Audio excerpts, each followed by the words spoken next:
All right, so we're playing Blue-Black Mutate Flash today in this 2K Open tournament. I believe over 128 players. I made a couple of small changes the last iteration we played on stream after playing a little bit off stream. The biggest change I made was to the mana base.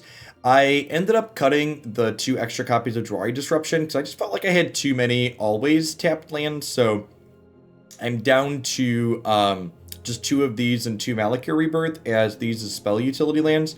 And then I decided to go up a castle to add a utility land to the mana base.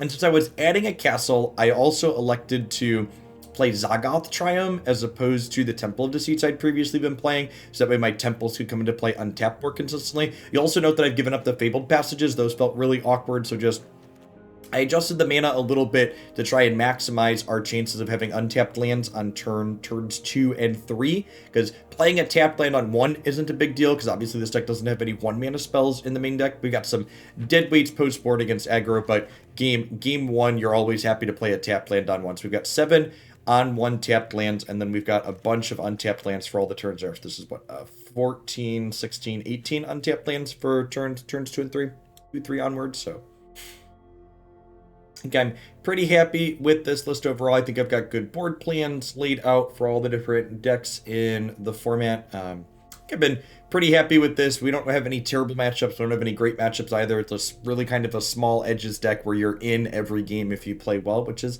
the type of deck I enjoy playing in addition to doing flashy, tricky things. It looks like for our first match, we are playing against the Naya Toski deck that we played a little bit of on stream. I think the adventure matchup is a little bit on the harder side for us. I definitely prefer playing against Sultai and like red and white aggro with this deck, but I think it's unwinnable by any means. Let's go ahead and jump on into a match here with them, huh?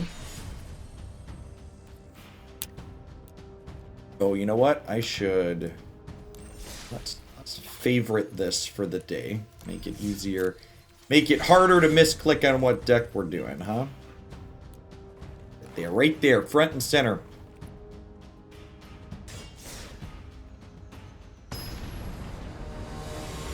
Our opponent is a Space Cowboy Chat. Let's see if we can do better on die rolls today than we did in the SCG tournament a couple weeks ago. Look at that. I want a die roll start. It's a good beginning. Yeah, this is fine. Not amazing, but fine. We need another black source for these. Something to keep conscious of in these white adventure matchups is that they play 4 copies of Giant Killer. So we'll want to make sure that when we are mutating our Pouncing Shoresharks, that we mutate them underneath whatever we're mutating them on, so that way our things don't get chopped down.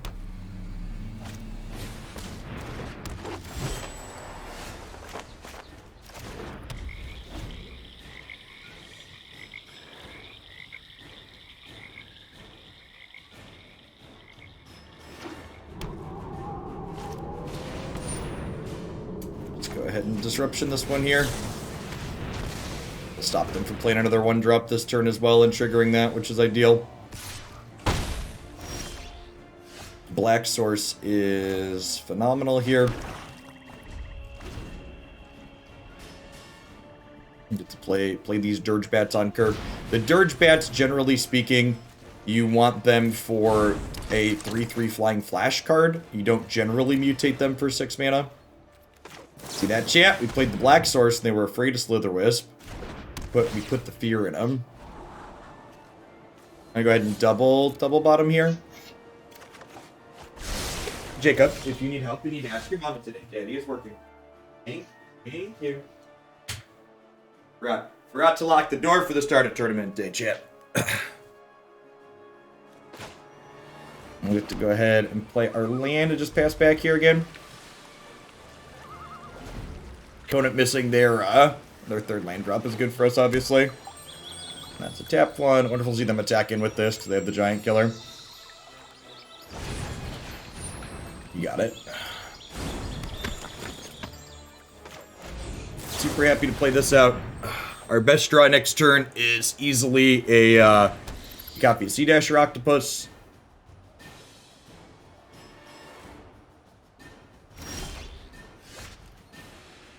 It's not a terrible pickup. Although I suppose this is about to get tapped by the Jasper Sentinel, right? Oh, alright.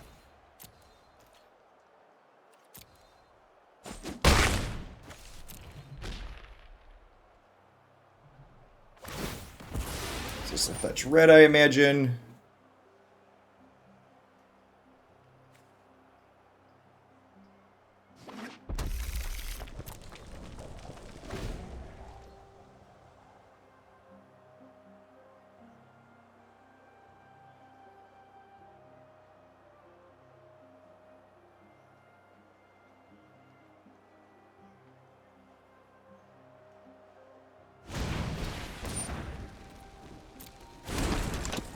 Yep.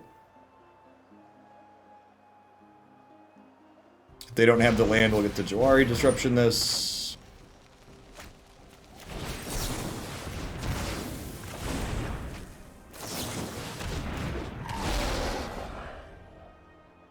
Technically, my sequencing isn't optimal here, but they've been playing around this card this whole game, so I can't imagine they would stop playing around it here. I'm going to attack with both because they want to block with the Giant Killer. Both of them will Heartless Act the other one, so.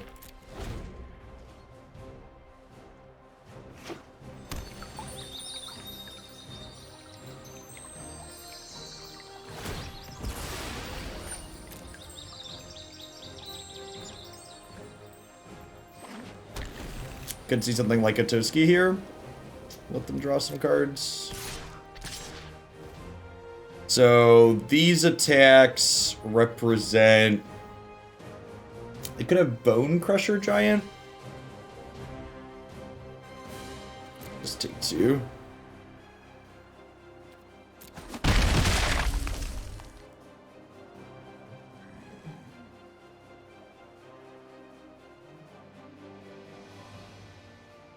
I think if they're stomping the Slitherwisp after it draws us a card here, that's a win for us.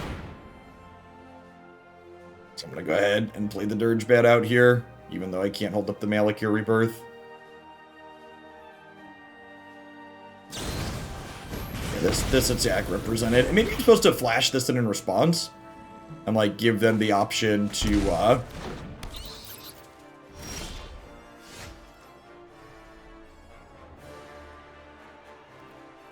like, give them the option to...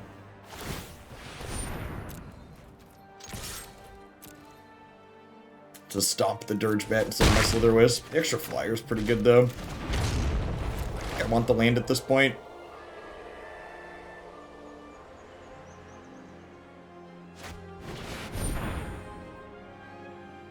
Sure.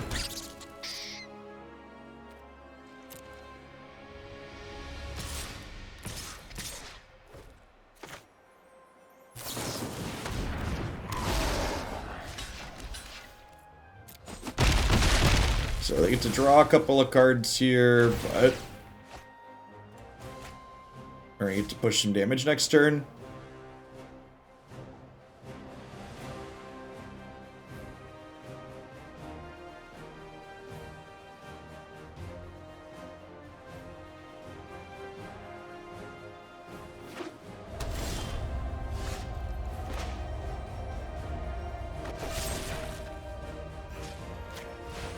So if we kill this, I can attack them for 6 and then play this for lethal with the Slitherwisp.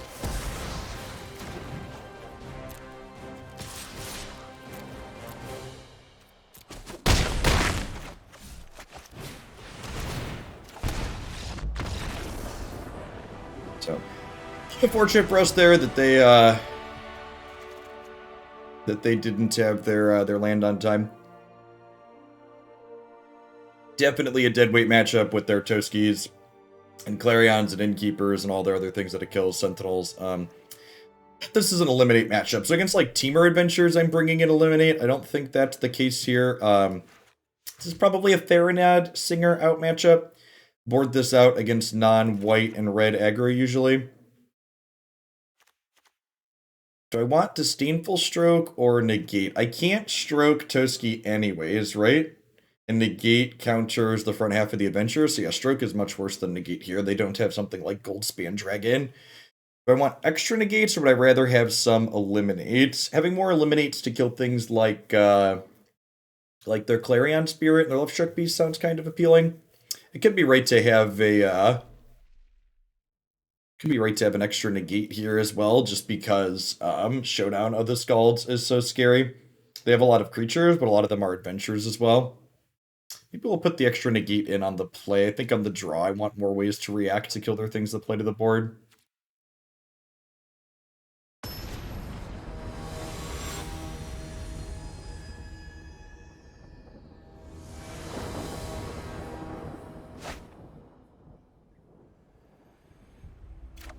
Scene's not amazing, but I think it's in the range of keepable.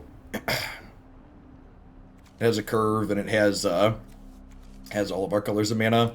Opponent's start is particularly aggressive. We could get run down without interaction, but we'll see.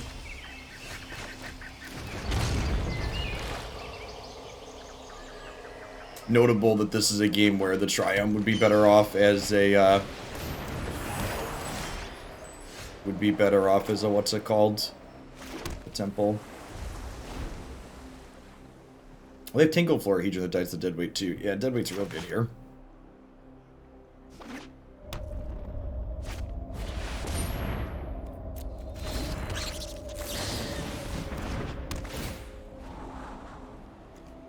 Bottom's up here, I think. Looking for Deadweight for Toski.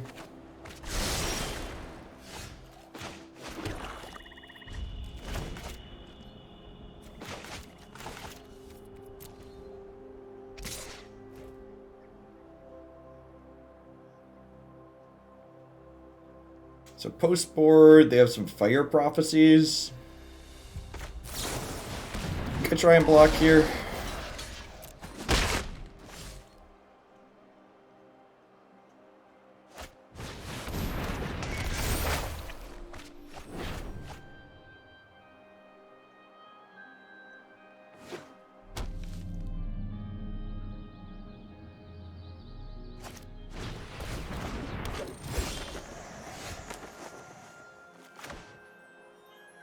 Think being able to block Toski next turn is better than...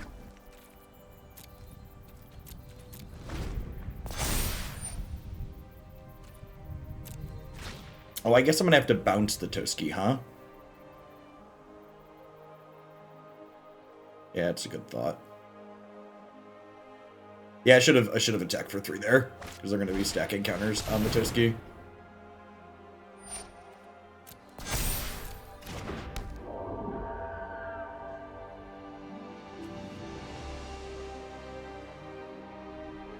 I assumed I was going to be negating this turn with the Felidar Retreat, but maybe that's not the case. Oh, okay. Yeah, this makes sense. We'll negate this. Got about this and this making mana. They get to play the Fabled Passage here as well.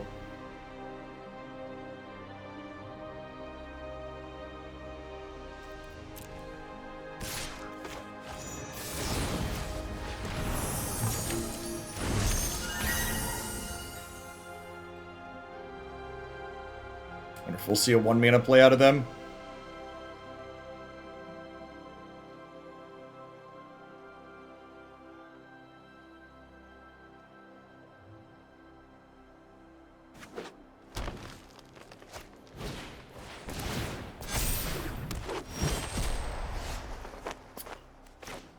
Pouncing Shoreshark is a nice draw.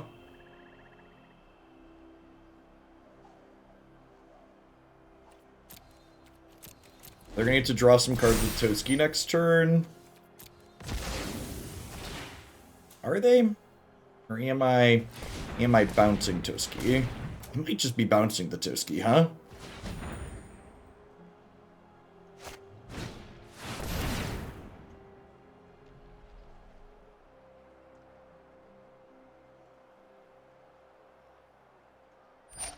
Yeah, I think that's actually probably the play.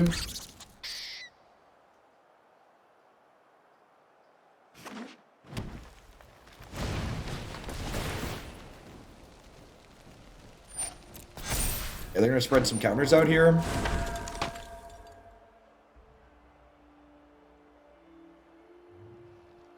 And then I get 2 draws at an untapped land to be able to mutate the Dirge Bat next turn.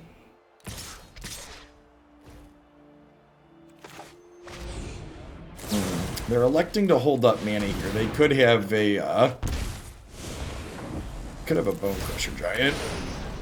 Look like it. So we'll bounce that.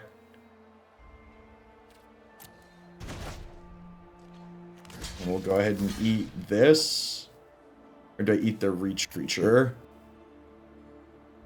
I think we'll eat this one. I'll eat the Reach creature. They have plenty of bodies to tap with these. I think that's fine. I think we're just passing back again here.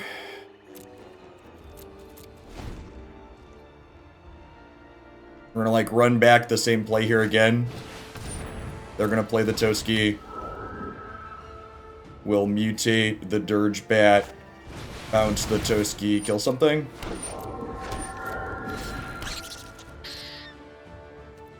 Probably the Clarion Spirit, honestly.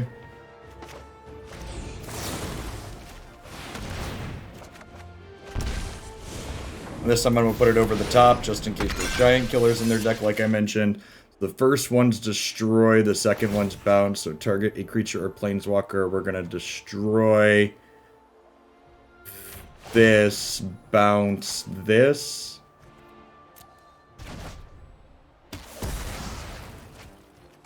I go ahead and block here. Take 3, 4, 5, 6, 7, down to 9.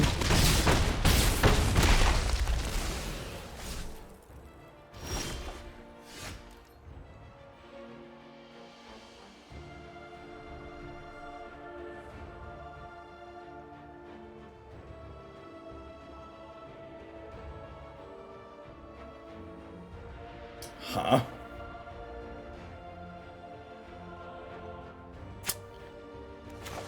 Play a Slitherwisp now and see what we draw.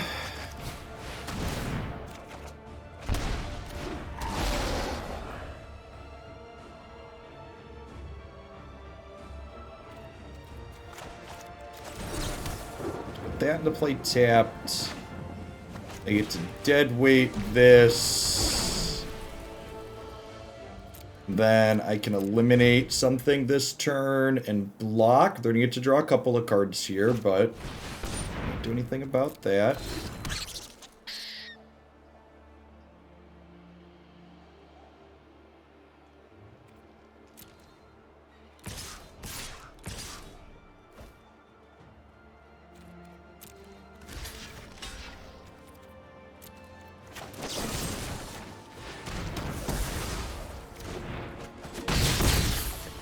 Drawing 1. It's great for us. They have Bone Crusher Giant, we're in trouble. So I get to kill my Dirge Bat, but I don't think I can play around that. I think I gotta just play my stiff.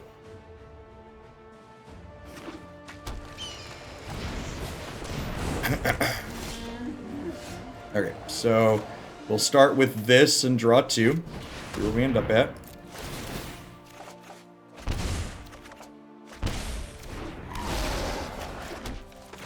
Put a deadweight on Toski.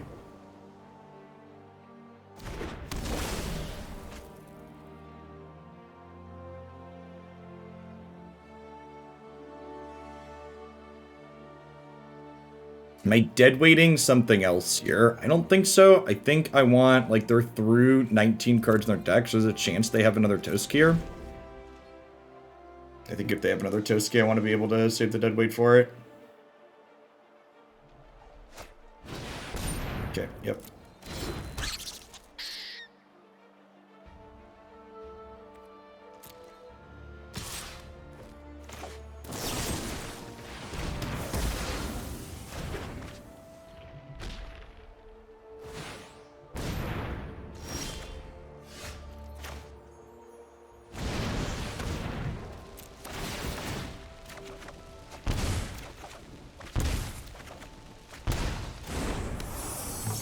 Well, I was hoping for another Mutate card, but another Flash card will do.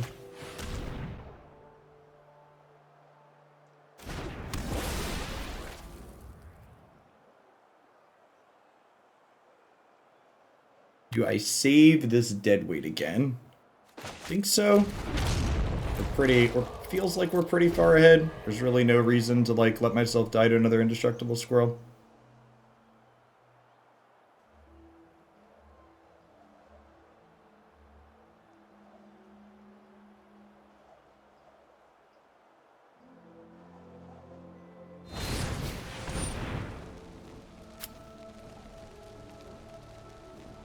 I don't have a counterspell anyways, so I think I'm just gonna go ahead and do this and draw the extra card.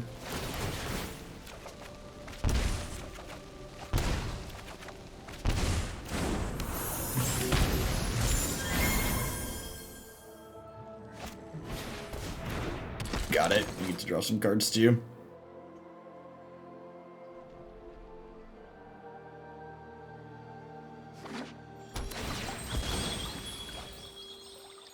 We might just kill them with Slitherwisp triggers this game. They're at 9. This is the 4th copy of Slitherwisp.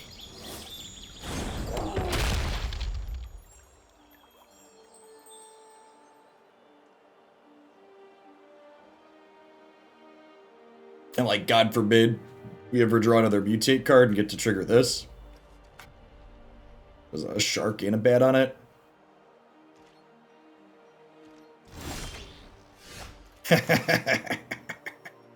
Alright, so I have 4, 5, 6, 7, 8, 9, 10 mana.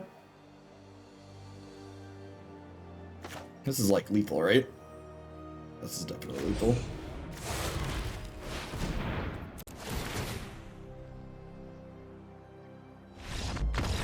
Sweet.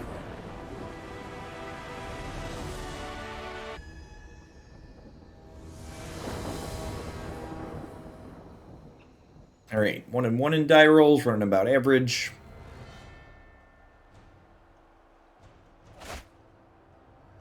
Easy mulligan here to start. No colors of mana to cast our spells that we need, and Heartless Act also really sucks in this matchup. Singer's not a great card in this matchup, but this definitely beats going to 5. Negate's fine.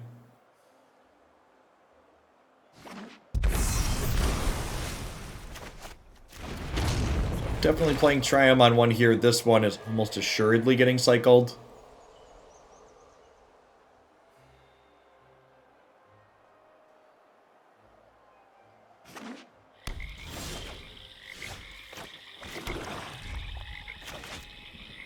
Imagine there's going to be an Omen of the Sea here. Resolves. Now, post-board to matchup like this, I would likely negate their copies of Ramp like Cultivate a little bit more aggressively because I have more counterspells post-board.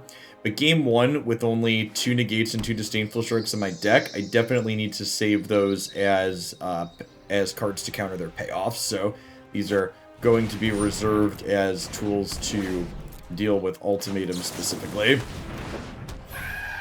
See if they want to Heartless Act my 1/3 here, as you will. This could just be reading my 1/3 Flying Flash mouse over. This is the one of the first cards we cut in this matchup. It's very bad here. We've got it here, so we'll play it out, but it's definitely not a card we're looking or excited to play.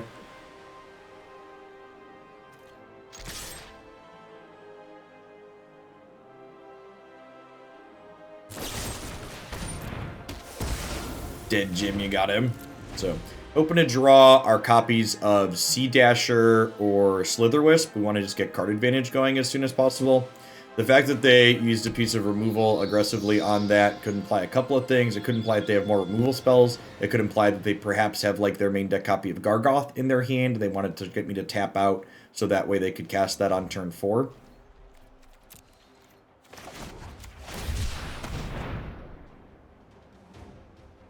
Way our lands have lined up so far here. Definitely wishing I would have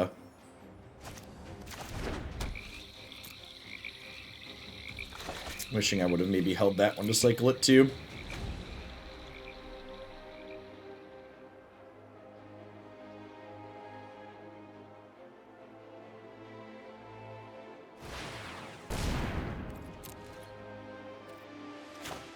It's actually a pretty nice first here, so I get to go ahead and petty theft this this Wolfwillow Haven after they miss a land drop here.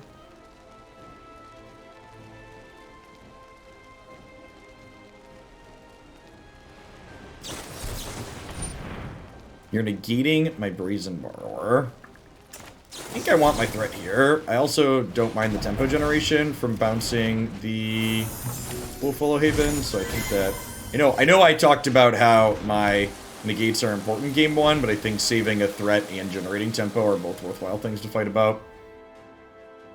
Wants to fight, chat. Wants to fight.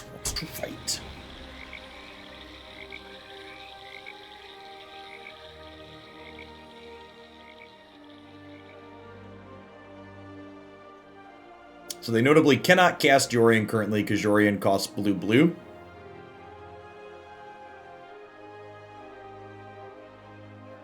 Sea-Dasher was a decent pickup. I imagine we're just going to see the Wolfwillow Haven deploy here again. And if they deploy the Haven, I'll probably just play the Brazen Borrower and end a turn here.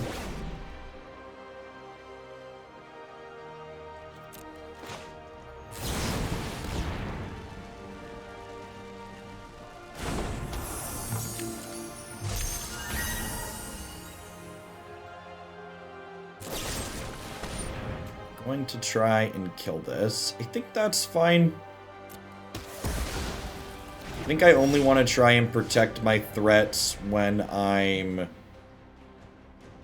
only really want to try and protect my threats when they're potentially generating card advantage for me. So Sea-Dasher and Slitherwisp, especially. Ones I want to fight over.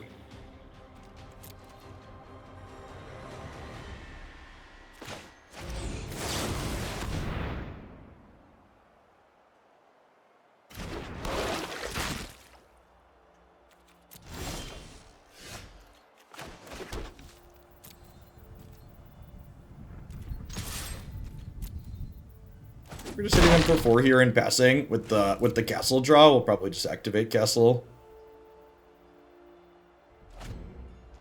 Thinking about sacking that Omen of the Sea there.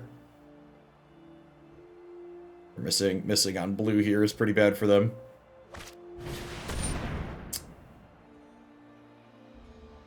I want to draw a card.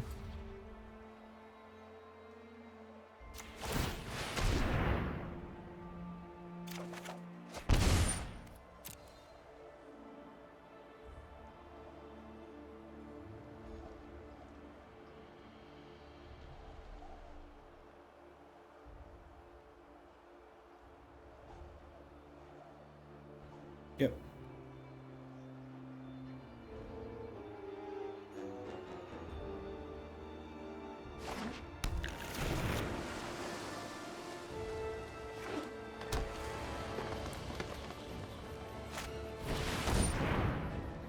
Okay, so binding's gonna happen here.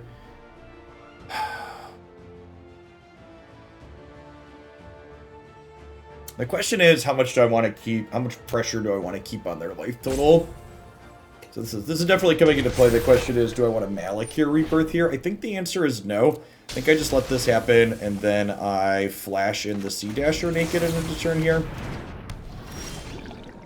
Again, just wanting to try and keep fight over the card generation specifically.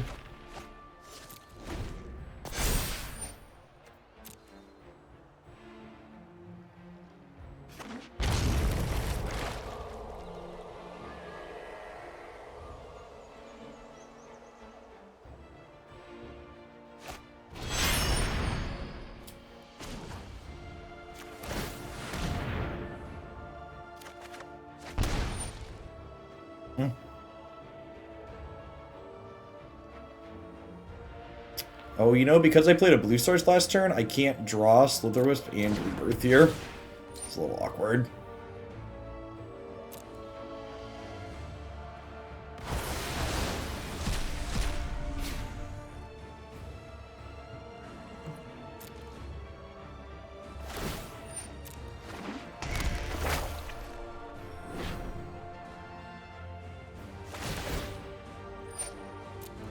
Yeah, I think I would have liked to do all those things.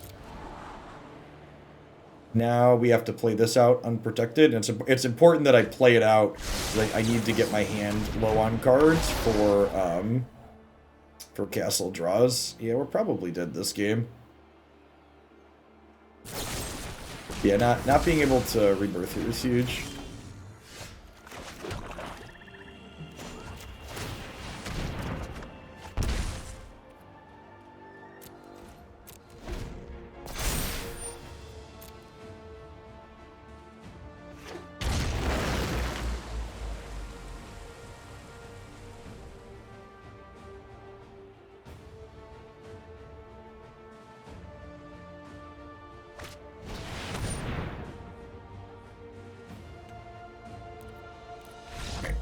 Post board, we get to bring in a bunch of counter spells here. We get to cut bad cards like Singer and bring in Strokes, Negates, Disputes, and Omen of the Dead to pick our key creatures back up again. You know?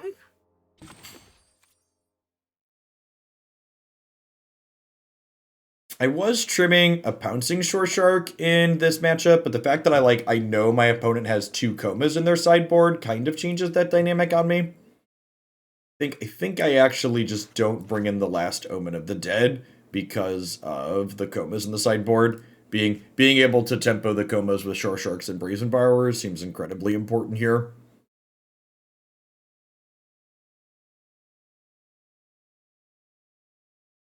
Hopefully we'll have a few more high impact spells this game.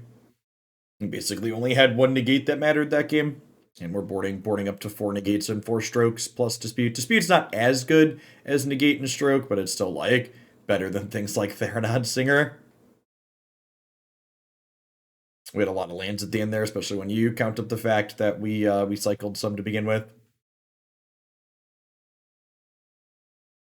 My small mistake on playing the wrong land out didn't help us either, but I also think we're probably dead even if we play the right one.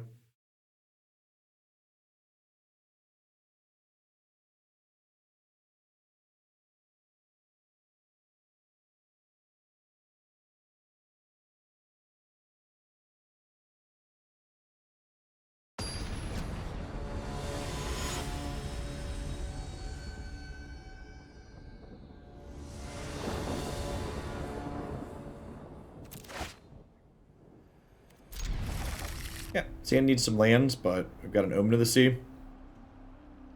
So that'll help us find some.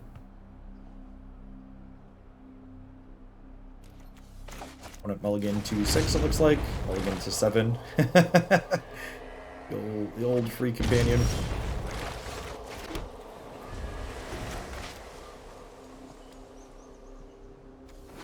First land drop sounds lovely.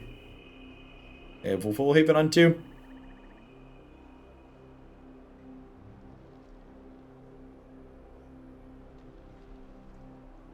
Discard spells post board. Or just negates. So boarding up to the full boat of negates, it looks like. A couple of strokes too. I'm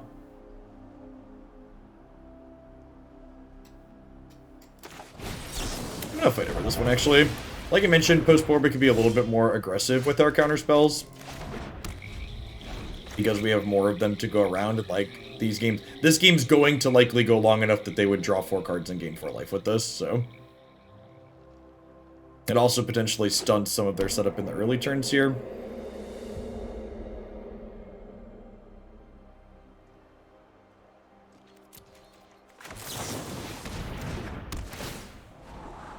Well, that resolved really quick. You know, honestly, I think I'm kind of in for both of these.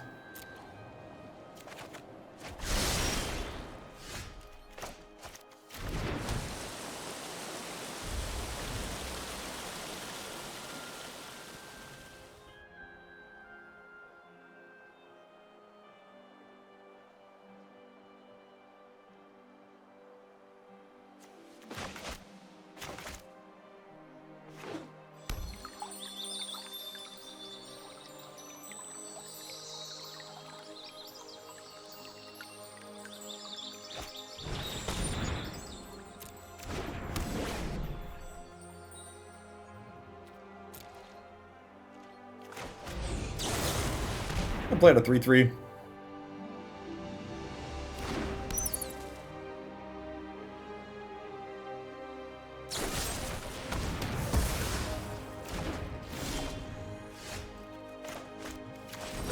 And again, like, this eating a 1-for-1 removal spell, like, isn't too big of a deal. It's the Sea-Dasher Octopuses and the Slitherwisps of the deck that we want to try and make sure survive.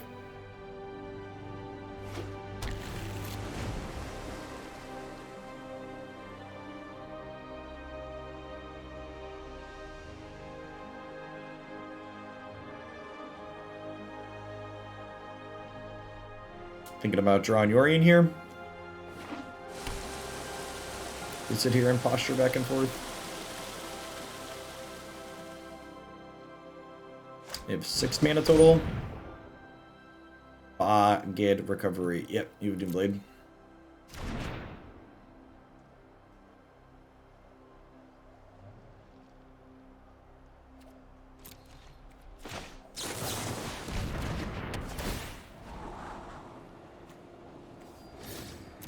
Let's bottom these. Not really looking for a Shoreshark unless they have a coma.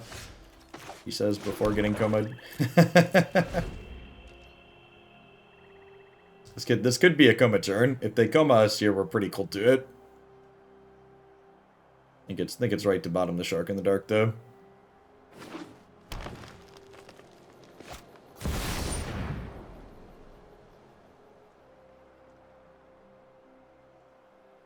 Yep. Well, you know, polarization and all that. I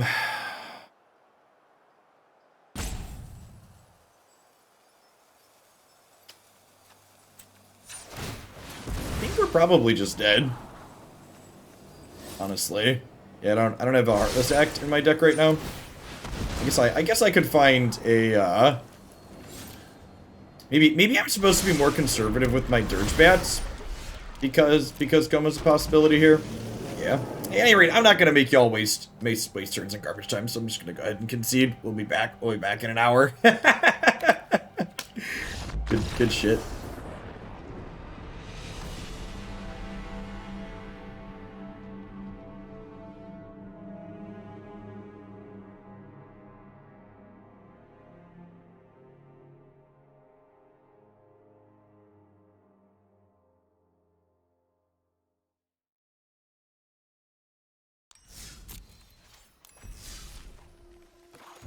Goma's not a card that's super popular. I don't think I really adjust my deck to player. I think my mistake that game was I should have prioritized the Dirge Bat a little bit higher, knowing that Coma was a card they could have access to post-board. They're also just like, you know, 2 copies in an 80 card deck, so like the game theory optimal play is probably pretend like they don't have it, but you know, let's just pretend. Let's just pretend Coma doesn't exist, because I think that's probably the average case scenario.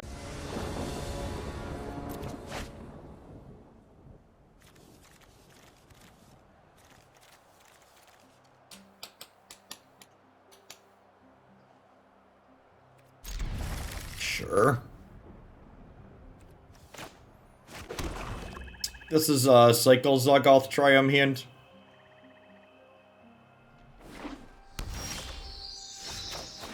This makes the hand very reasonable. I don't have any removal in their deck, right?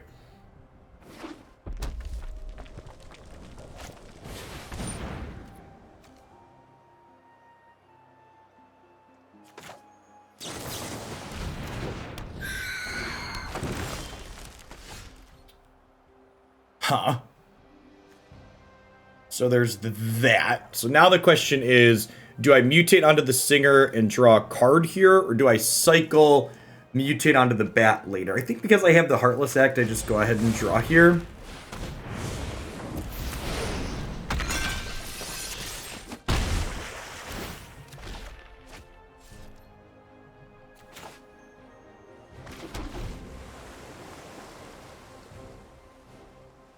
Because waiting till this means I give up drawing 2 cards, and I already have another piece of removal, so that seems fine.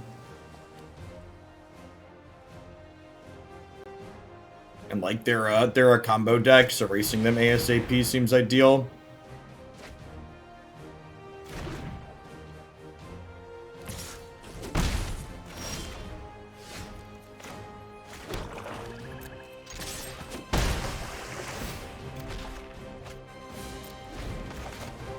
Glad we decided to sit on this to cycle it. Looking better than a temple would be here for sure, which is nice. Snakes man of any color, right? I'm supposed to kill this.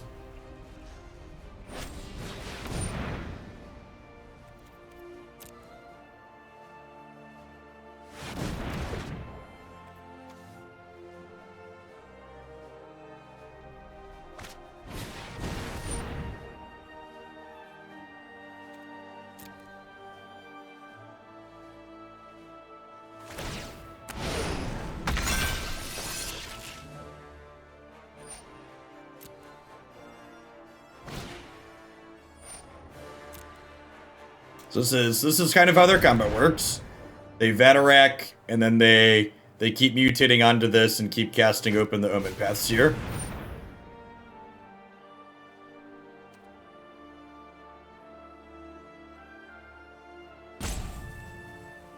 Sure. They're just casting another copy as a blocker. But that doesn't work because they mutated. They mutated over the top. They should have mutated. So both of these have the same name. They needed to mutate this underneath for that to work. I think they were expecting it to keep that as a... I think they're expecting it to keep that as a blocker, which would have been good for this if they would have.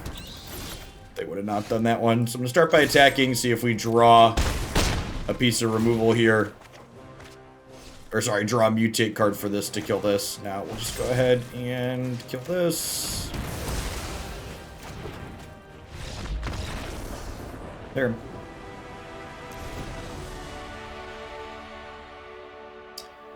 So, I don't know exactly what we're doing here. I guess Mystic Dispute actually seems kind of okay. Vatarack is a blue card, and it's key to their combo. So we can counter it that way. Eliminate seems potentially fine. The Threnody Singer seems real bad. They're not attacking us. We don't want to take things off of their stuff. Negate seems truly terrible. I guess negating the Omen paths, like, stops them from comboing for a turn. I feel like I'd rather just have Disdainful Stroke to tag most of the things that they're going to pop up into, though.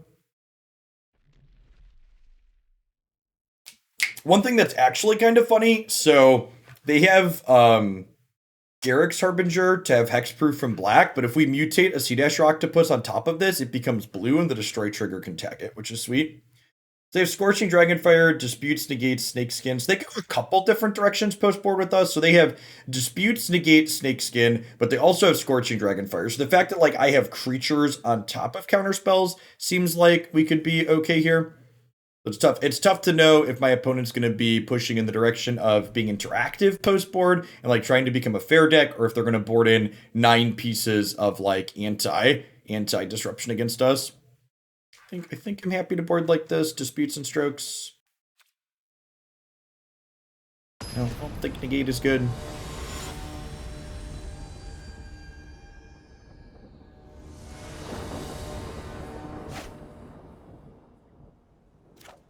Yeah, it seems fine.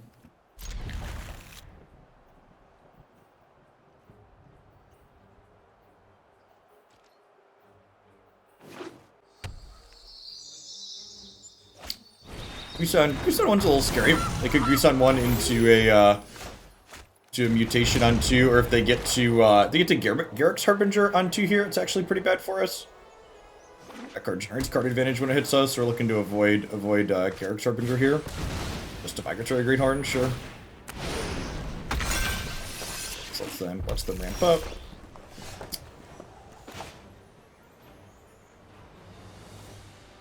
I want to say land drop go here. I'm not sure if this Jwari's Disruption is a land or a spell yet.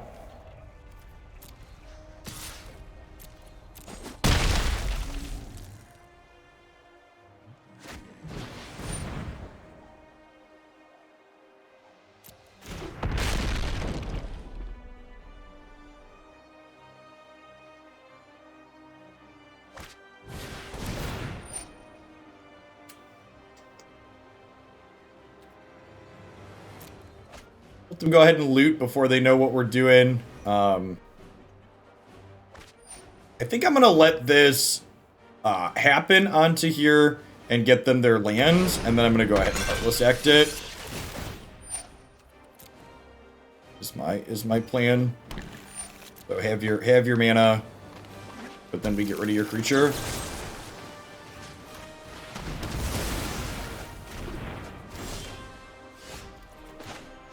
And then I think with the stroke draw, I'm just passing here. And then even if they have a counterspell to protect baby Gzilla here, we have eliminate.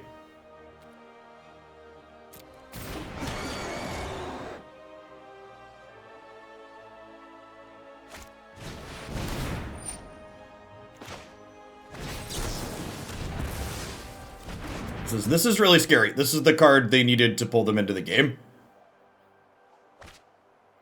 We really need to draw Dirge Bat here.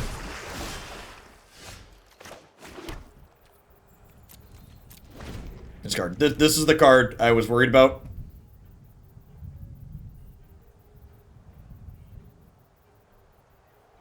It's going to generate, it's immune to our spot removal. It generates them a lot of card advantage. Also pressure their life total, which is a little scary. They get to look at 4 cards and take a creature from among them. Another Harbinger, yeah.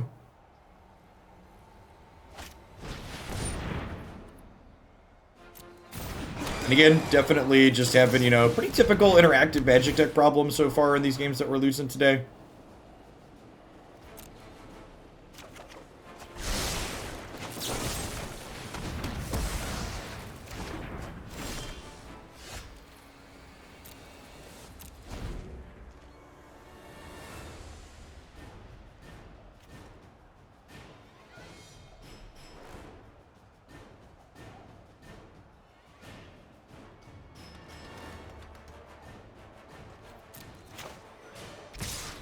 So these are hexproof from black at least, not protection from black. So Slitherwisp gets to block here. I imagine we're still pretty far behind from this position, but I don't think we're just dead. If they hadn't hit the second Harbinger here, the Slitherwisp might have been enough to pull us back into the game, but Harbinger drawing Harbinger is a high roll. I don't know that we're going to be able to beat.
See if they brought in their negates or their disputes here.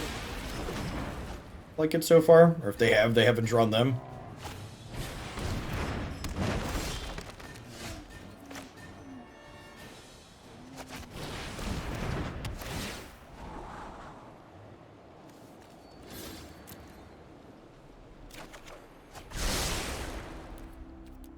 We could have taken Sea-Dasher and chumped here, but I don't think that's a winning line. I guess we could have taken Sea-Dasher and chumped, and then drawn the other Omen and gotten 2 more looks the following turn. I don't think I want Singer in my deck. I think we just hope that they don't have a chain of what's it called this game while we have a bunch of counter spells in hand and removal spells. Being on the play seems like big game.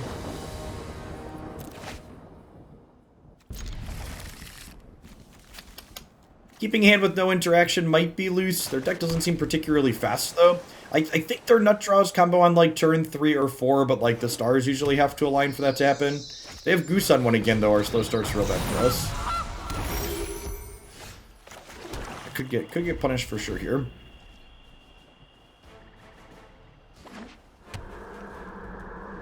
They have Goose into Great Horn again.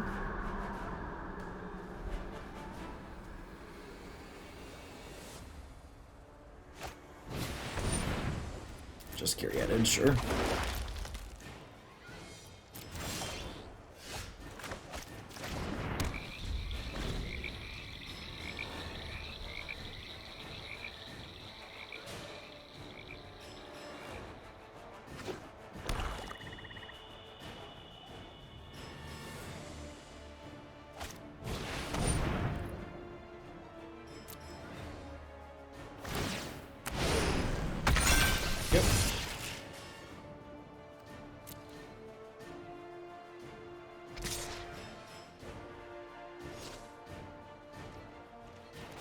I don't want to run into Slitherwisp.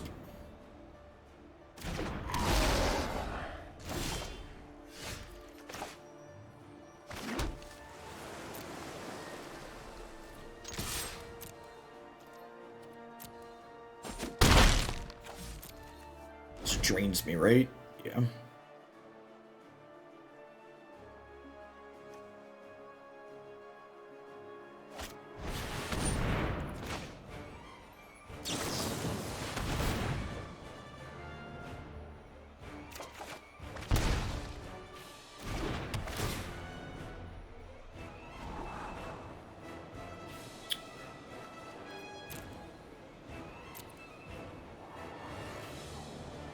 I think I'm in for both of these. I probably don't need the Sea-Dasher Octopus, right? The Brazen Borrower definitely seems good, though. Am I letting them have the land here?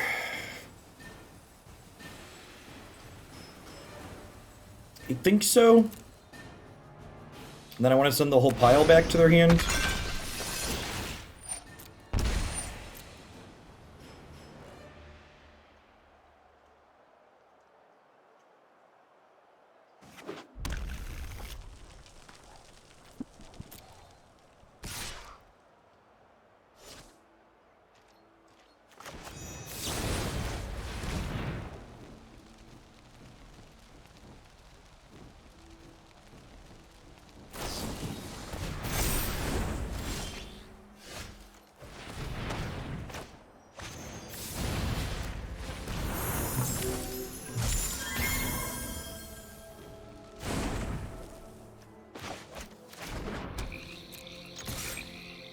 Should slow them down a good bit.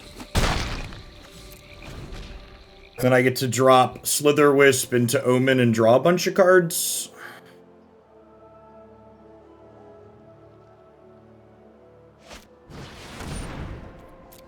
Get your Great Horn resolves. Or we'll see him go land. Use Goose to cast Caryatid here. No land's great for us, obviously.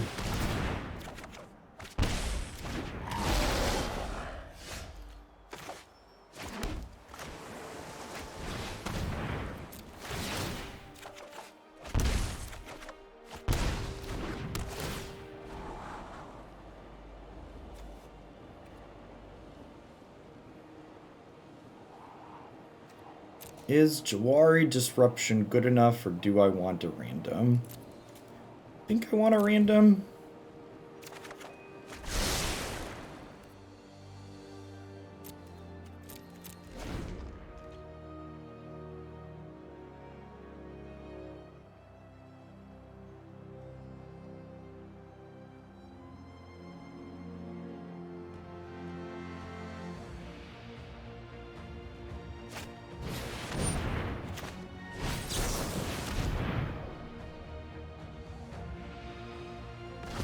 Eliminate, definitely not looking great here.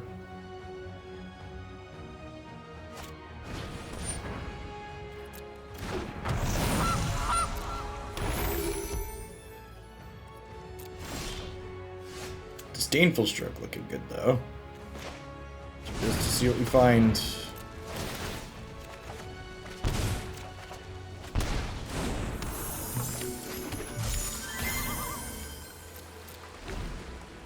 The fact that these kill our opponent while they draw us cards is great.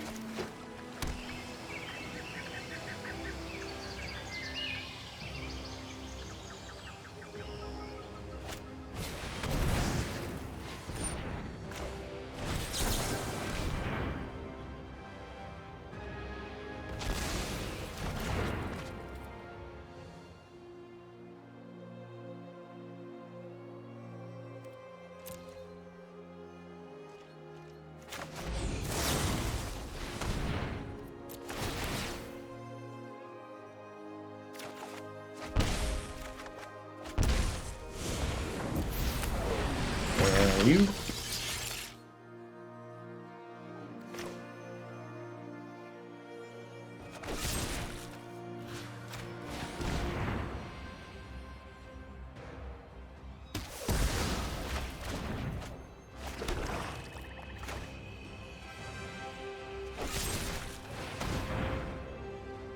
It's lethal. We're at 9. Alright. Weird second game. Weird second game, just kind of as expected. I feel like the Garrick's Harbinger is the toughest card for us to beat, and the fact that they found Harbinger into Harbinger was rough the way our answers lined up. Alright, well, we're 2-1, slow and steady, 7 rounds of Swiss, so I guess we'll be back for another. But letting me know they were just taking a second to reload Arena. It's good play. Strong play, restarting the client before it leaks enough memory to crash. On the draw here.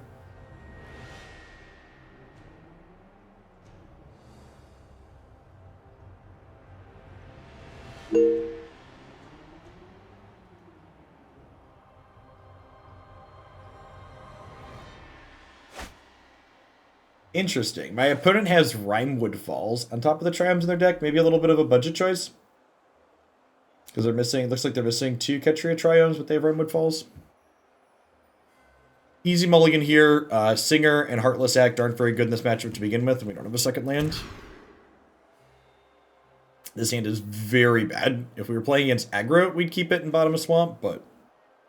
Or maybe a rebirth, but... Definitely going to 5 here, unfortunately.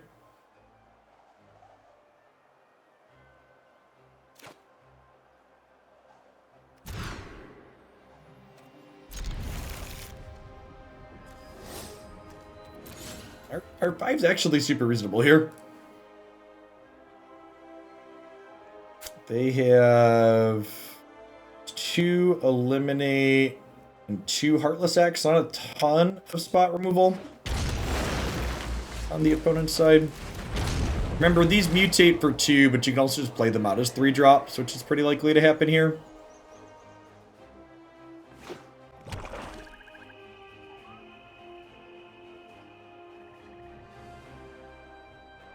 Opponent has 2 Elspeth's Nightmare in their main deck, which is something that can kill Sea-Dasher with its lower attack. Notable here, the Zagoth Triome being an island, bringing the castle into play untapped. Had that been a temple, we'd have had a second tap land in our first few here. Tangled Florahedron. I missed that one.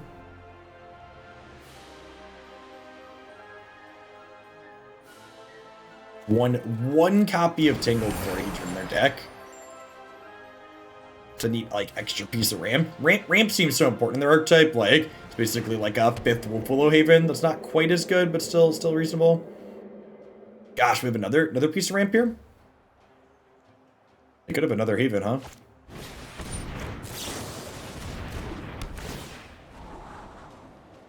I would love a second Disdainful Stroke. We only have 4 counterspells game 1. This is good. This is good for us.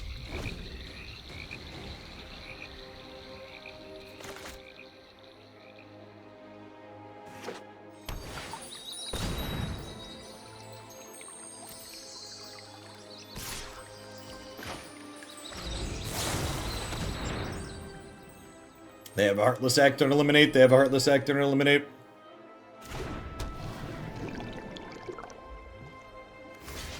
Wow. Okay. So the downside here is if they have Elspeth's Nightmare, they get to do that now. And they don't. That's huge. Gosh, if we had untapped lands here...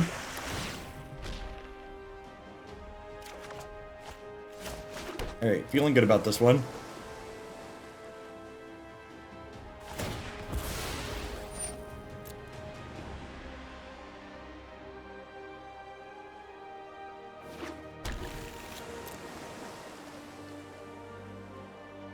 I brought Omen of their own here into the turn, sure. So they have 6 mana total here. Only 2 blue.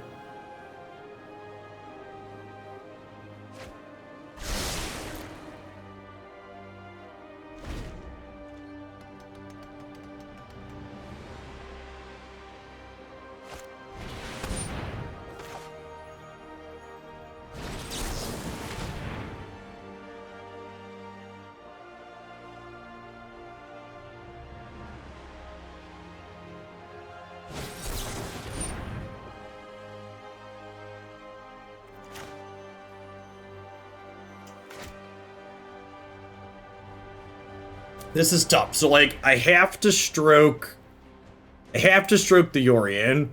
I really don't want to let them get the land, though, either. This could be wrong, because I have to stroke the Yorion, and then I'm low on counterspells. Like, I only have, like, 1 more counterspell in my deck here. I think I'm actually just mutating this onto here and drawing a bunch, because I want to try and get to my other main deck Negate here. Getting to more pressure is also good.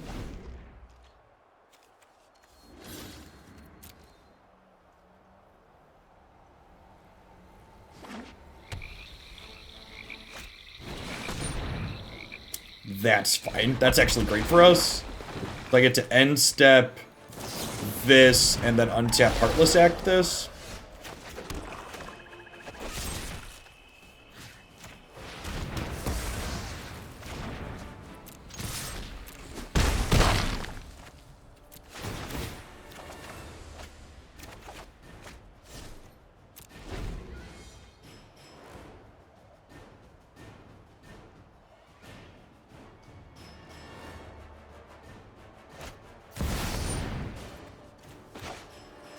Let's do this, because we could hit a Jwari Disruption before looks at it.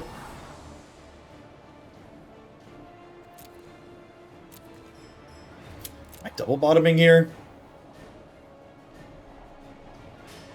I don't think so, actually, right? I think we're keeping both of these, and we're just, like, Disdainful Stroking this and then smacking them.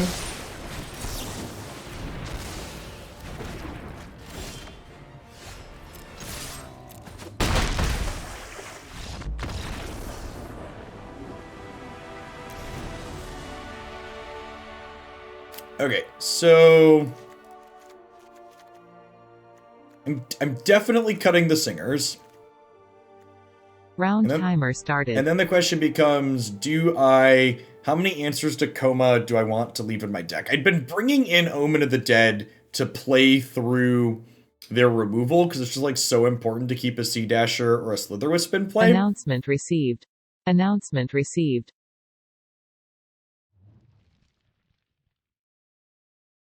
Feel like with 2 Coma and a Gargoth, I'm into leaving 2 Heartless Acts in my deck.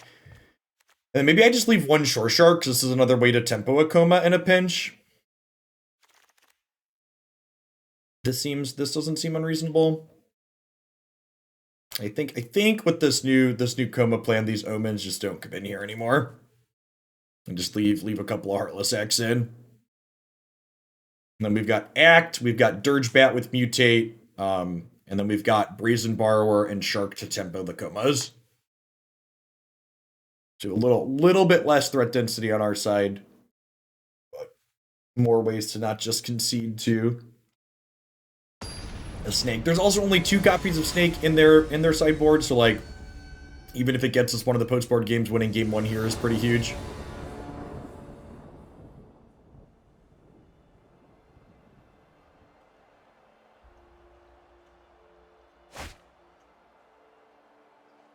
Yeah, this is fine. Not amazing, but fine. Not having a counterspell in our opener post-board is actually a lot less bad than it is game 1, because post-board, we've boarded up to so many counterspells that, like, Omen of the Sea and our draw steps are pretty likely for us to find one in a post-board game, whereas game 1, we're not that likely to find them.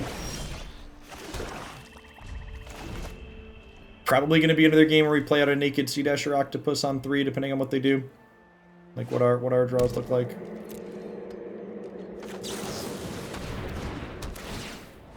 Just looking for counterspells at this point. Definitely don't need a 6th land. Hey, that's a 6th land, but it's also a What's it called? A Triome here. That's fine. I don't have an answer to it anyways.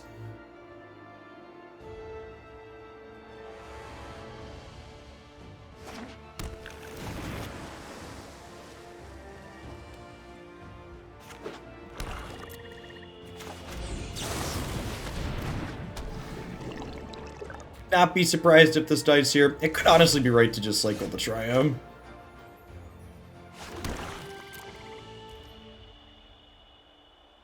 At this point, we are not fighting over the Sea-Dasher Octopus if they go to kill it. Opponent explicitly had the chance, and this is not only is it just wrong to fight over this because they're going to 7 mana, but the opponent had the chance last turn to kill it at our end step, and they explicitly gave us the chance to counterspell this with a negate or something like that. So our opponent wants us to fight over that before going into their next turn. You know what? I think that's fine, actually. I think we just like let this happen and we get our scry on here.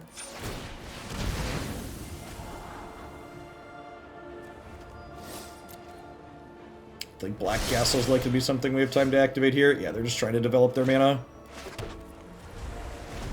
Which is fine. You basically drew 2 with that scry, right? And we got to throw 2 lands at the bottom.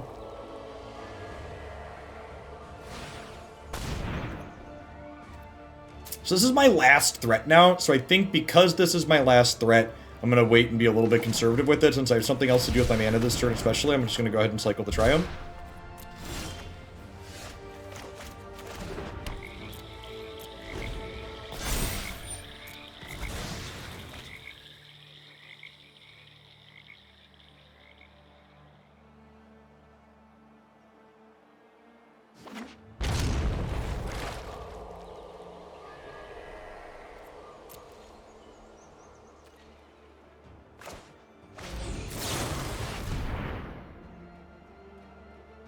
I technically should leave Dispute up here, but it's pretty whatever. Shark Typhoons in my opponent's deck. There are not. Good to know.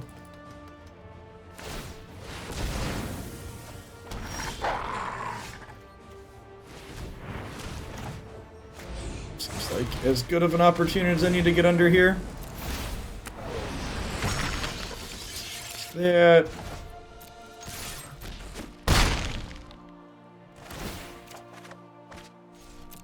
Nice.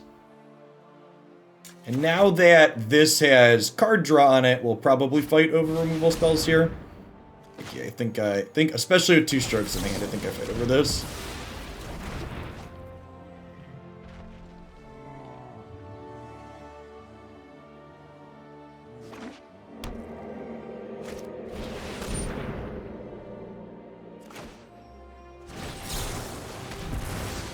They have 8 mana, so I'm still in a position where I can dispute a copy of Ultimatum here, so I think I'm okay to stroke that one.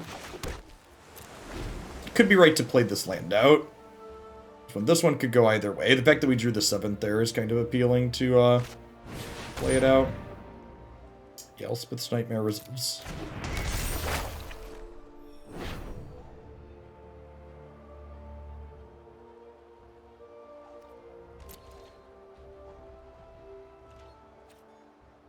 Are there disputes in my opponent's deck? They're not playing Mystic Dispute. That's good for us. So go ahead and Petty Theft this back to their hand.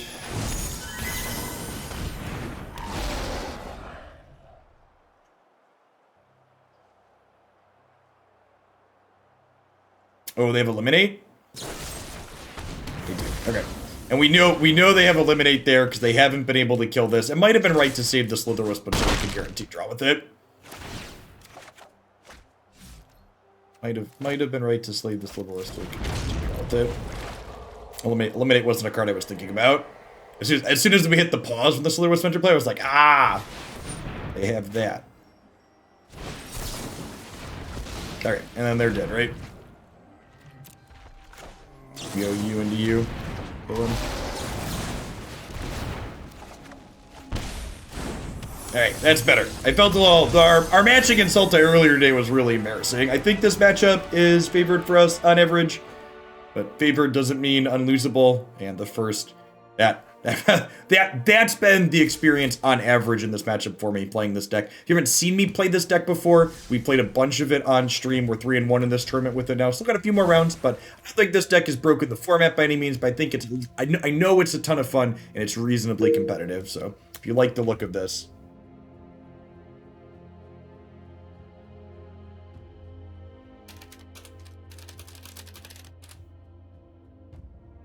There's lots of... Sorry, to finish my thought, I was submitting on Melee. There's a ton of videos of this up on my YouTube channel if you want to see more of this after my set today.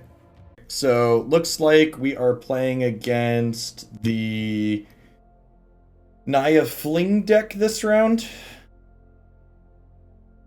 3-1, 3 matches to go.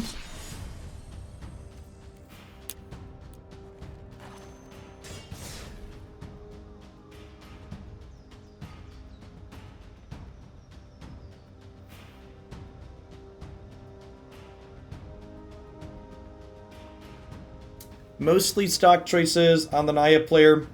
They've got 1 Ember Cleave and 1 Shatter Skull Smashing over the 4th Kazul's Fury and the 4th Shepherd of the Flock. Out of the sideboard, nothing too exceptional. They've got a couple of Clothis, which could be annoying if they bring them in against us. That's a card that we got to erase. This is a matchup where our Disdainful Strokes are excellent, obviously.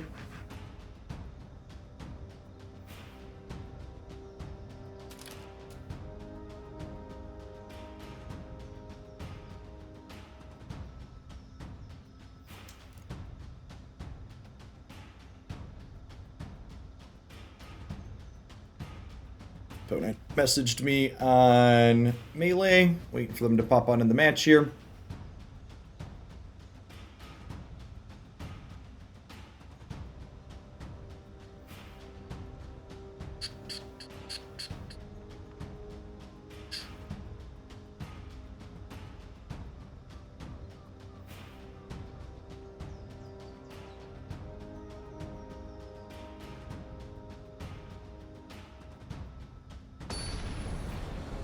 Alright, let's do it.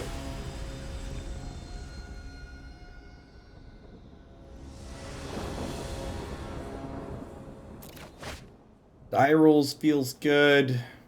This is fine. Not amazing, but fine. Needs a 4th land with like a 2nd blue. We've got a lot of lands in our deck though.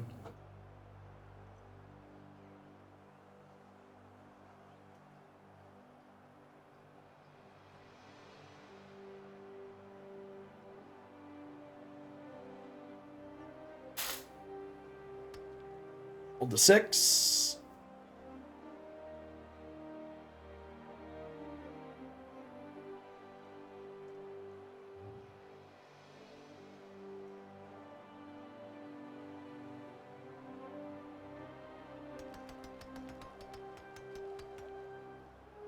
And the tank about what they want to do here.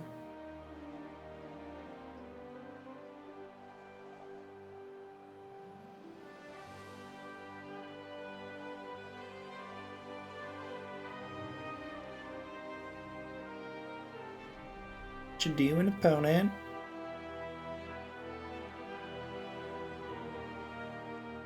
Waiting, waiting. Do do do do do do do do do do do do do.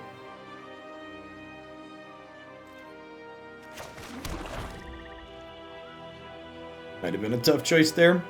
Could have also had something come up in real life. It's tough to know with when these tournaments remotely. Like, is your opponent actually in the tank, or like, did their kid or significant other or family member walk up to them and ask them a question? A fantastic draw.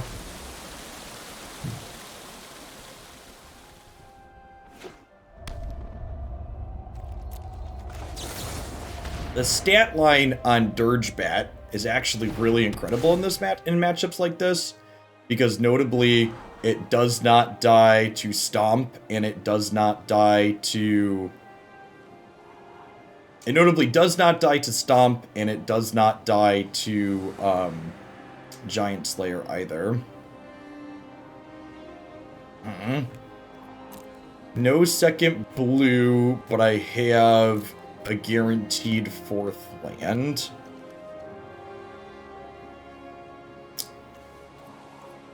Yeah, I think I keep this. And then if I draw an island next turn, we can keep this as a spell. And if we don't draw a land next turn, we'll put this into play tapped as a land. They obviously have a stomp. Based on their pausing here, I would imagine that they've got something going on at home that's distracting them. Maybe they're doing something else while they're playing on their computer.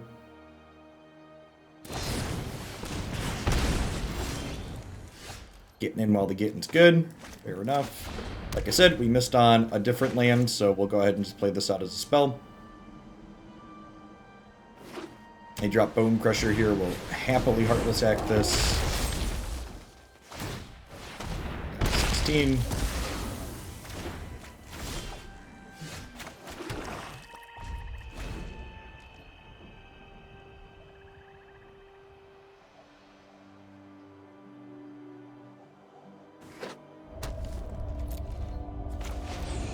They could have double stomp here for the Dirge Bat. That's pretty unlikely. Considering they already played one.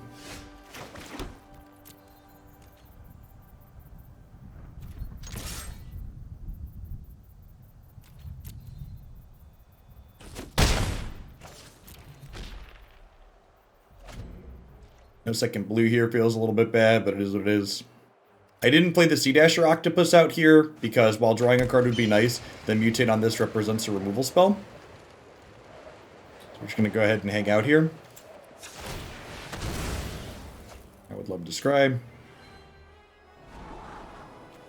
Second blue source sounds lovely.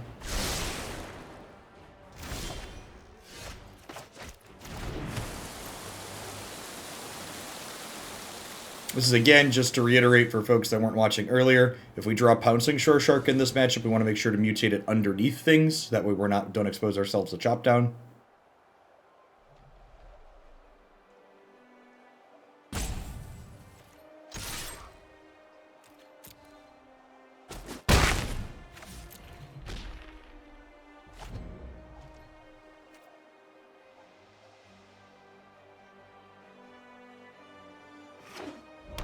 The pacing of this game, definitely good for us so far.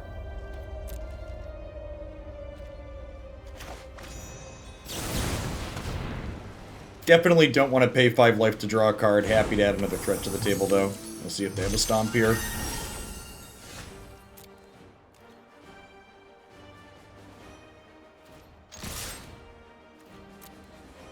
Definitely happy to just crack them for 6 here and pass. The waiting game where we get to spend our mana and they don't obviously favors us.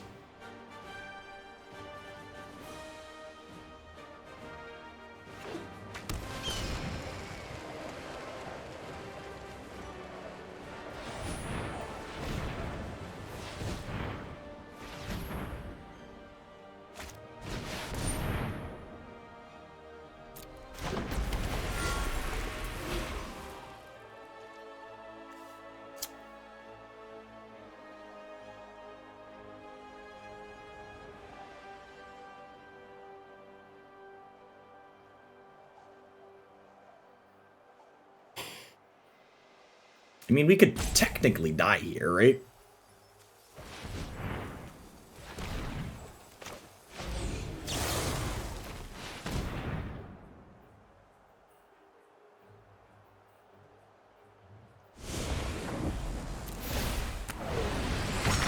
It could be right to lead on Brazen Borrower bounce here, because of their copies of Jwari Shelter.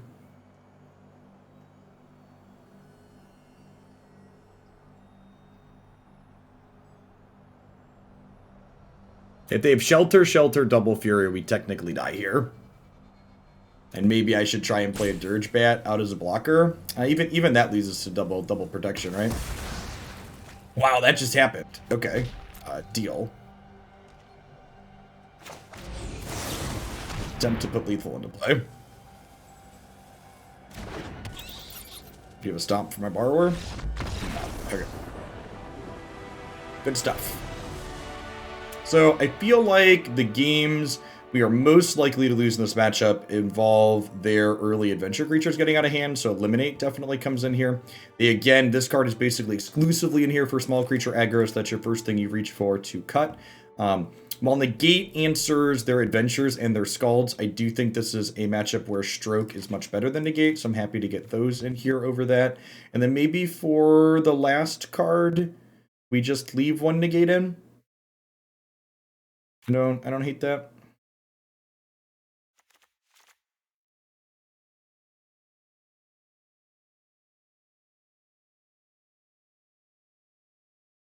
Seems fine.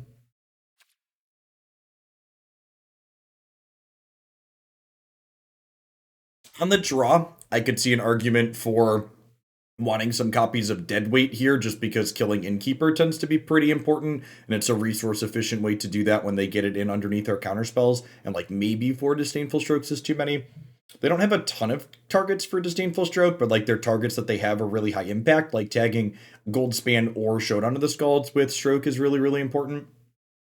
Post board, they could also theoretically have Ox. I go either way. I could see an argument for like more Negate perhaps, because Negate misses Dragon, but it does tag. Negate misses Dragon, but it tags Scalds, which is nice.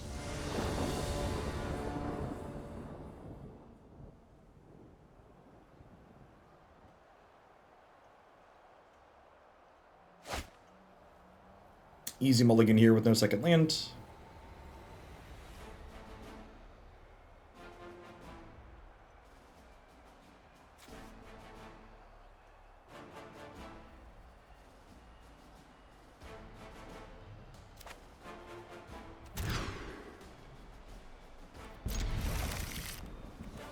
Sounds fine. Not amazing, but fine. If they have a fast adventures hand, like if they have like Lovestruck Beast Innkeeper here, we're going to be in a little bit of trouble. But this definitely is better than going to 5. Would love to draw a Heartless Act or an Eliminate here on turn 2 to interact with whatever their first early play is.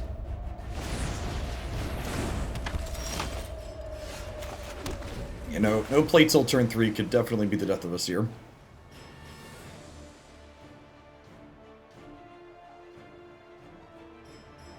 Opponent recognizing the fact that they are definitely the beatdown in this matchup and deploying their Shepherd of the Flock for no value as a 3-1 here. I think that's very correct on their part, seeing as how the last game played out. Opponent responding accordingly, realizing that things going long are good for our side.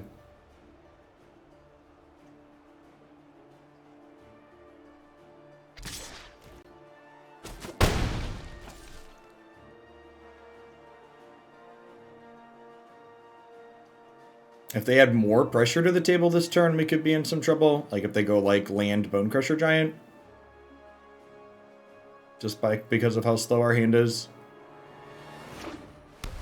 Deathland is good for the home team. Heartless Act is also good. Would have really liked that one turn sooner, but beggars shan't be choosers.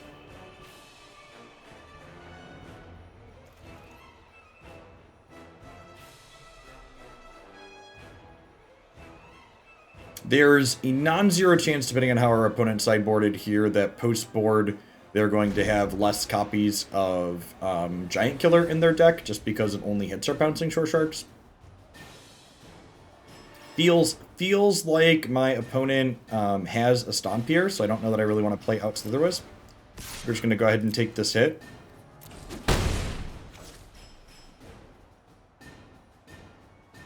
Then if we get a pass here, I might just Heartless Act this.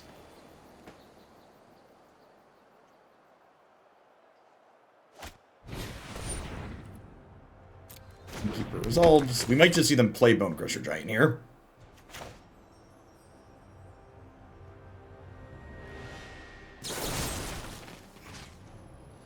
I think I want to kill Shepherd here rather than Innkeeper. This is a dangerous call.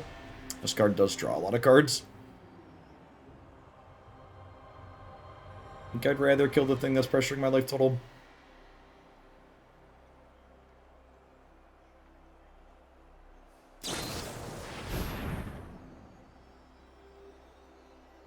Okay. This could have been what they had instead of Stomp last turn. Read on Stomp could have been Shelter.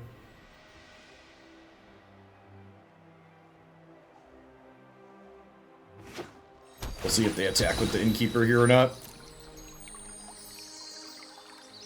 We'll see like a YOLO Dragon here. This could also just be a fetch before they play an Adventure Dorko. And they play like a Lovestruck Beast here. We're definitely gonna have to deploy something to the board because they're just gonna be too far ahead at that point.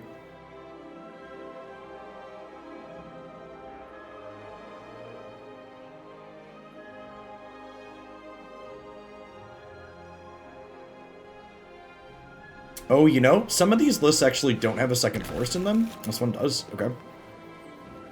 I have to look. I think my list actually didn't have a second forest in it. And they're playing this pre-combat because obviously they want to attack with it. This also frees them up to be able to attack with the Innkeeper here. No fear in the opponent's dojo here. That's actually an incredible draw.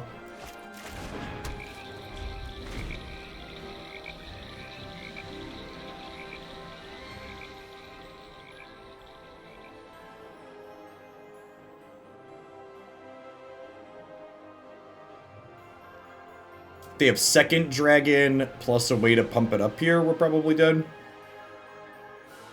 Hard to know how much combo they leave in post board.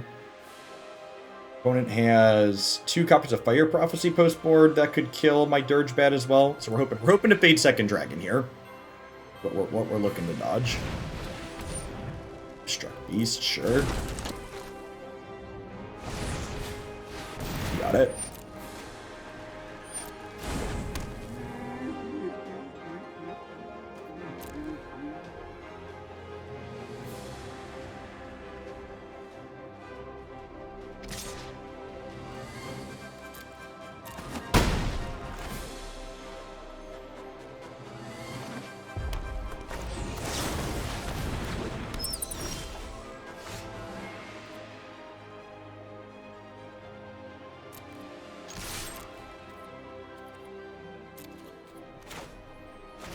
We're just doing this.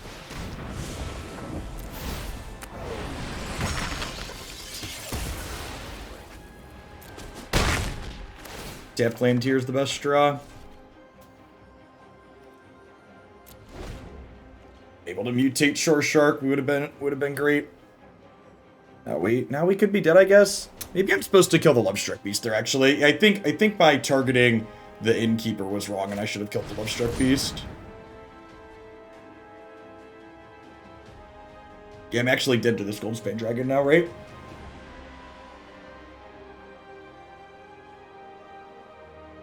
Yeah, I fucked up. Ooh, that's a pretty big mistake. We'll see if we get to make up for it in the third game here. It's really big mistake. So if I kill... Obviously, I could have still been dead if they had a protection spell there, but if I kill the Lovestruck Beast there instead, I could have Heartless Acted the Dragon after I missed on the land. And then only taken 5 inside of combat and gone to 2. We were obviously dead to a few different things, like Stomp and Protection Spell both beat us there, but my line definitely was not optimal.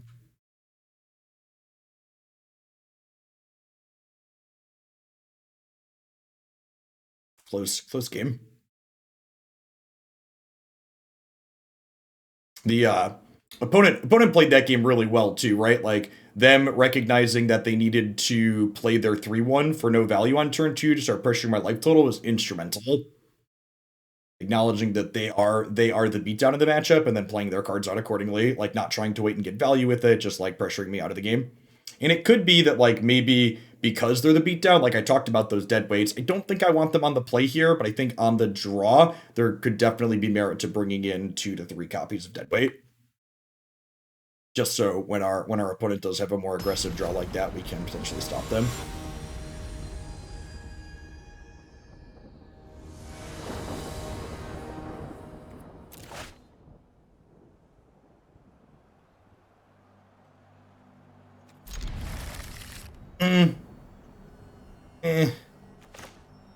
I think this is hand sucks keep territory.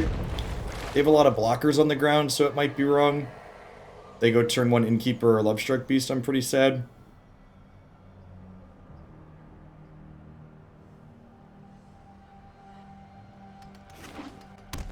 Yeah, they have a turn 1 play. Vomit.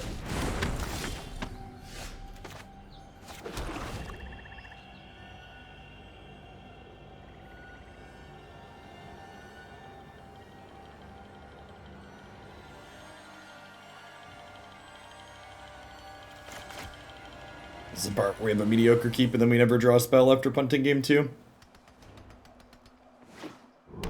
That's how it be sometimes, chat.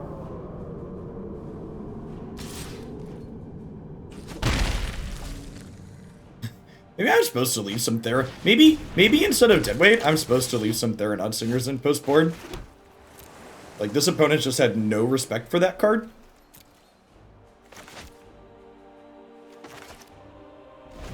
Would have gotten us lots of points of damage. It would have gotten us lots of free eats in these games 2 and 3.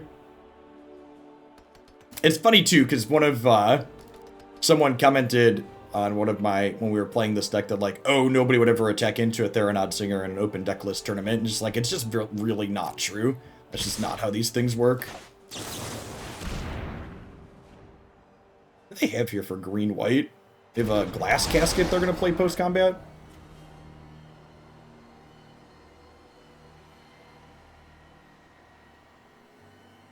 They have a protection spell? Are they about to play a protection spell on this Innkeeper?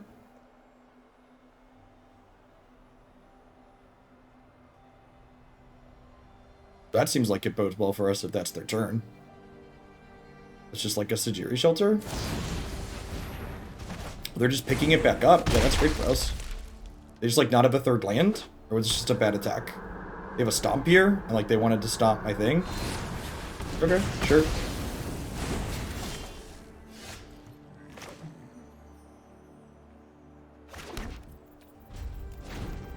Yeah, that seems good. Maybe I'm supposed to flash in Sea-Dasher Octopus?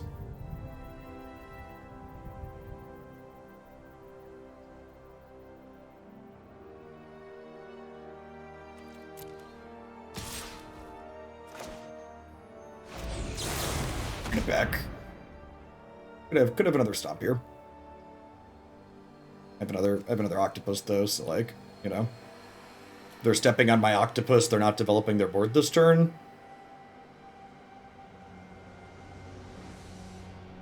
My dojo does not contain fear. Yeah, I think it's another stomp. Fire Prophecy, sure. Yeah.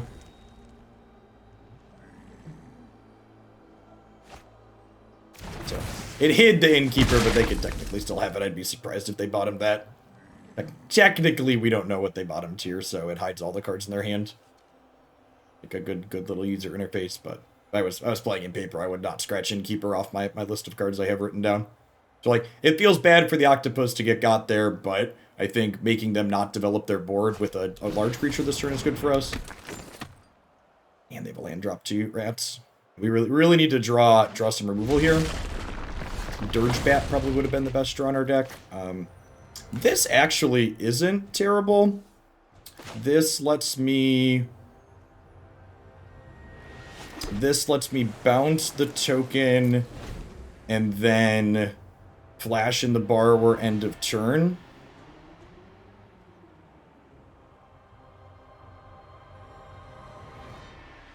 Maybe I'm supposed to bounce the token at sorcery speed here, so that way what's it called doesn't get me. Shepherd of the Flock.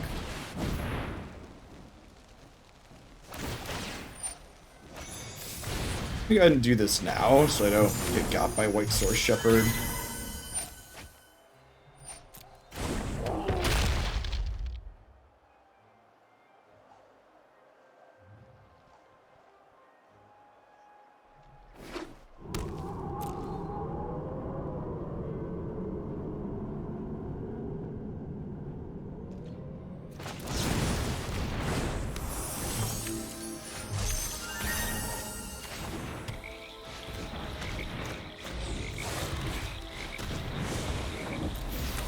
If they have another Stomp or Fire Prophecy, we're in some trouble here, but I need guards. My hand is bad.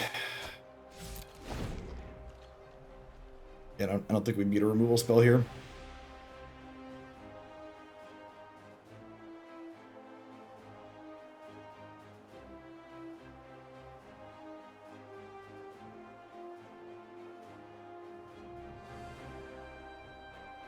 We would love for them to just jam a dragon. They're very unlikely to do that, though. They've got 2 adventure cards sitting in exile here that I assume they're going to play one or both of to add pressure to the board.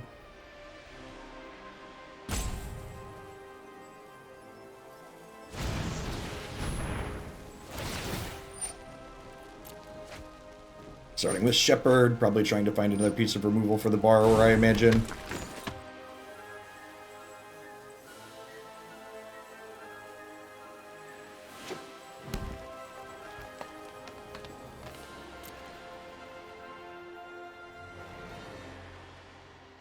Innkeeper attack here would be very bad for me, because it would signify, yeah, this signifies that they have a piece of removal, and they're not afraid to use it, which means I don't have a flash-in way to block this. They're going to kill my Borrower.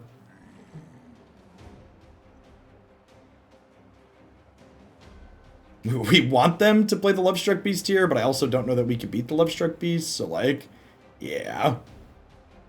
I think our tournament run is unfortunately about to come to an end here. I don't have a counterspell, so like they're gonna try and kill this Brazen Borrower next turn, and it's going to work. So like this feels bad. It sucks, but like this is the only play that we have.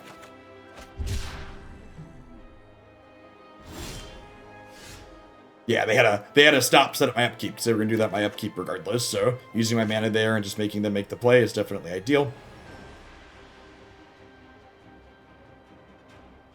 And honestly, the mix of answers that I have here could be wrong. Like, you know, I mentioned I wasn't sure if I wanted all of these to strokes or if I wanted some negates or some disfigures. I definitely think this matchup's much harder for us than the silly Toasty deck that people play. Would really prefer if people played the Toasty deck over the Dragon deck. Yep, that's going to do it. Good game's opponent. So 3-2, not bad. Pretty happy with my tournament run overall. So the way these things work is there are tiebreakers. There are tiebreakers in it. So some amount of people with 2 losses will make the single elimination rounds. I will not be one of them because my tiebreakers are bad. We had a lot of really sweet matches today. I like this deck a lot. I might just play this one again tomorrow. I don't know. I kind of like this deck more than the 4-color enchantments deck is fun, but this flash deck is like more the style of deck that I really enjoy playing personally. So, at any rate, all of these matches will be up on my YouTube channel tonight. We